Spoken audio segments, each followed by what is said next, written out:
1988년 10월 8일로 갑니다. 어떤 얘기입니까? 1988년 10월 8일은 유전무죄, 무전유죄 이 유행어를 만들어낸 지강원 사건이 발생한 날입니다.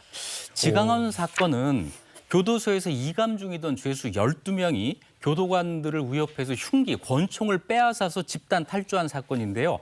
이 사람들은 서울의 가정집을 돌면서 인질극을 벌여요. 그래서 서울을 공포의 도가니로 몰아넣었습니다. 예, 1988년 온 나라가 올림픽의 여운에 있을 때 이런 사건이 나왔습니다. 근데 이게 당시 인질극이 생방송으로 온 국민들이 지켜봤어요. 그래서 파장이 더 컸죠. 그렇죠. 뭐 유전무죄, 무전유죄라는 메시지를 던진 거면 뭔가 사회에 하고 싶은 말이 좀 많았던 것 같은데요. 이거 좀 시간을 돌려서 어쩌다 이런 일을 벌이게 된 건지부터 한번 짚어보도록 하죠. 네, 지강원은 가난한 집에서 태어나서 초등학교 졸업 후에 거리를 나돌면서 도둑질을 배워요.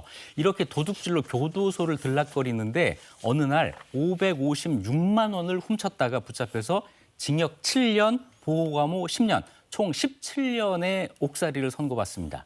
1980년에 사회보호법이라는 게 제정이 되는데 이런 조항이 있어요. 유사한 죄로 2회 이상 실형을 받고 그 형기 합계가 3년 이상인 자가 다시 유사한 죄를 저질렀을 경우 장기간 보호감호 처분을 내릴 수 있다. 이렇게 돼 있는 거죠. 그래서 보호감호 10년을 더 살게 된 거예요. 그런데 같은 시기에 법 위에 군림하는 사람들도 있었는데요. 대표적인 사람이 전두환 대통령 동생 전경환이었습니다.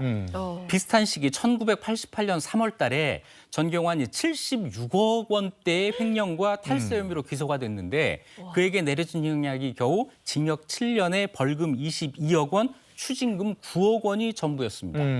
그리고 수감된 지 3년 만인 1991년 6월 달에 또 가석방이 됐어요. 그러니까 이제 이 사건이 그거잖아요. 돈하고 권력이 있으면 죄를 저질러도 쉽게 풀려난다. 이걸 보여준 사건인 것 같은데 그건 그렇고 지금 지강원은 그럼 교도소에서 어떻게 탈출을 하게 됐을까요? 교도소에 있다가 이 사건, 전경환 사건을 듣고 이 가벼운 형량에 대해서 자기들끼리 분노했다는 거예요. 그래서 가벼운 범죄를 저질렀는데도 처벌을 훨씬 더 우리는 더 무겁게 받은 거야. 이렇게 생각하면서 연대의식이 생겼다고 합니다. 그래서 1988년 10월 8일 지강원을 비롯한 죄수 12명이 영등포 교도소에서 공주교도소로 이송되는 과정에서 탈주를 감행을 했던 겁니다. 탈주범들은 그럼 어디로 향했을까요? 탈주범이 12명이었는데 그중 7명은 룸사롱 가서 술 마시거나 고향집을 찾았다가 모두 붙잡혔어요. 체포되지 않은 5명 가운데 지강원 등 4명이 인질 숙박이라고 하는 행각을 벌입니다. 서울시 곳곳에 가정집을 들어가서 머물면서 그 집주인을 인질로 붙잡는 거예요. 세 번째 인질 피해자 집에서는 탈주범들이 인질과 함께 술을 마시면서 속 얘기를 하기도 했다 그래요. 나는 시인이 꿈이었다. 지강원 이러면서 탈주한 이유에 대해서 대한민국의 비리를 파헤치고 죽겠다. 연희궁으로 가려다 경비가 심해서 그만뒀다라고 말합니다. 연희궁은 그날 전두환 대통령의 연희동 사절을 뜻하는 건데요. 전두환에 대한 복수로 거기로 가려고 하다가 너무 경비가 심해서 못 가게 됐다는 거죠. 그리고 10월 15일 밤에 지강원과 탈주범들이 서울 북가자동의 어떤 가정집에 침입해서 고 씨 가족을 인질로 잡게 됩니다. 이미 탈주범 소식이 대대적으로 보도가 된 후일 텐데 그래서 고 씨 가족은 어떻게 대응했습니까? 네, 고 씨 가족들은 침착하게 탈주범들의 긴장을 풀어줬어요. 70이 넘은 그 아버지는 밥은 먹었나 이렇게 물었고 어머니가 이들에게 저녁밥을 차려주면서 마음을 누그러뜨립니다. 집주인이 신발 신고 이제 집으로 들어왔으니까 그 신발 좀 벗어라. 그러니까 신발도 벗고 자기들이 그 신발 자국 그걸 닦으라고 걸레까지 건넸다고 해요.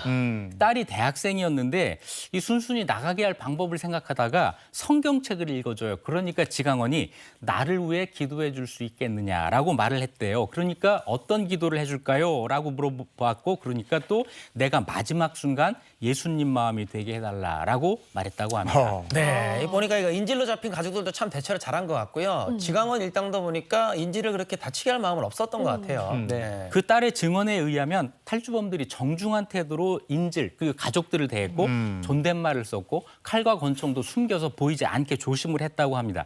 또 자기들 돈을 주면서 이거 나쁜 돈 아니니까 이거 필요한 거 사서 써라라고 하면서 이 사람들에게 나눠줬다고 해요. 그러면서 탈주범들이 실제로는 상당히 인간적이었다 이렇게 회상을 했습니다. 인질범과 인질의 관계로 안 들리고 지금 얘기는 손님과 손님을 맞은 집 주인의 그렇죠. 얘기로 들리는데 어쨌든 대처를 참 잘하신 것 같고.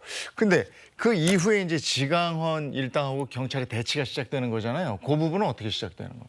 인질 가족 중에 70살 넘은 그 아버지가 몰래 탈출해서 인근 파출소에 신고를 했습니다. 경찰 1000명이 주택가 골목을 에워싸고 이제 일촉즉발 대치 상황이 시작되는데 지강헌 일당은 자기들의 주장을 TV로 생중계해달라고 요구를 했고 그래서 인질극 생중계가 시작이 된 거예요. 소식을 듣고 탈주범의 가족들이 와서 눈물로 자수를 호소했는데 당시 뉴스 한번 보시죠. 우리가 어떠한 과격한 행동을 할지도 몰라. 알았어. 거기에 대해서는 걱정할. 예. 캐릭터. 그리고 사람. 집안으로 짓고 말고 여기 지금 현재 있는 우리 친구들 가족들에게 연락이 될 수 있게끔 그래. 빠른 시간 안에 연락하는데 오늘 새벽 5시 25분 경찰과 대화를 시작한 탈주범 4명은 가족들과의 면담을 요구해 한때 자수의 가능성이 엿보이기도 했습니다. 지금 약속한 시간이 있어요. 그때까지 좀 기다리세요. 그래. 그러면 니들 마음대로 못하겠으면 내가 다 철수시키고 형사반장하고 딱 단둘이만 만나게 해줄게. 가족들까지 왔는데도 강경한 입장을 보였습니다. 네. 이후에도 뭐 계속 타협하지 않았죠. 네, 안 됐어요. 이 인질범 중에 한 사람 강영일이 자기 동생에게 전해달라면서 쓴 편지가 있는데요. 여기에 유전무죄, 무전유죄라고 하는 어구가 있습니다. 그래서 이 어구가 이 사건 전체를 대표한 표현이 되죠. 인질극 중에 두 사람은 스스로 세상을 떠났고요. 지강헌은 경찰에게 자신이 가장 좋아하는 미국 팝그룹 비지스의 노래 홀리데이가 담긴 카세트 테이프를 달라고 해서 이걸 크게 틀어놓고 자살을 시도합니다. 그런 것을 막으려고 경찰 특공대가 총을 쏘았고 과다출혈로 결국 병원에서 숨지게 됐습니다. 유전무죄, 무전유죄. 이 외침은 여전히 시사하는 바가 크죠. 네. 예, 탈주범 중에 유일한 생존자 막내였던 강영일이 경찰의 검거가 됐어요. 선고에 15년이 구형됐는데 뜻밖에도 인질로 잡혀있던 사람들이 구명을 위해서 탄원서를 보냅니다. 이 탄원서에 보면은 이 사람들이 이들 때문에 겁도 먹었지만 아침 먹고 떠나면서 잘 먹었습니다. 신세만 잊었습니다. 이런 말도 하고 그래서 그들이 정말 미웠지만 미워할 수 없고 다시 한번 기회를 주기 바란다. 이런 내용이 들어있었다고 합니다. 지강헌 사건이 일어난 지 벌써 36년이 되었는데요. 정말 유전무죄, 무전유죄라고 울부짖었던 이 사람들의 이런 심정 이것이 지금 세상에서는 뭔가 바뀌었을까 다시 한번 생각해 보게 됩니다. 네.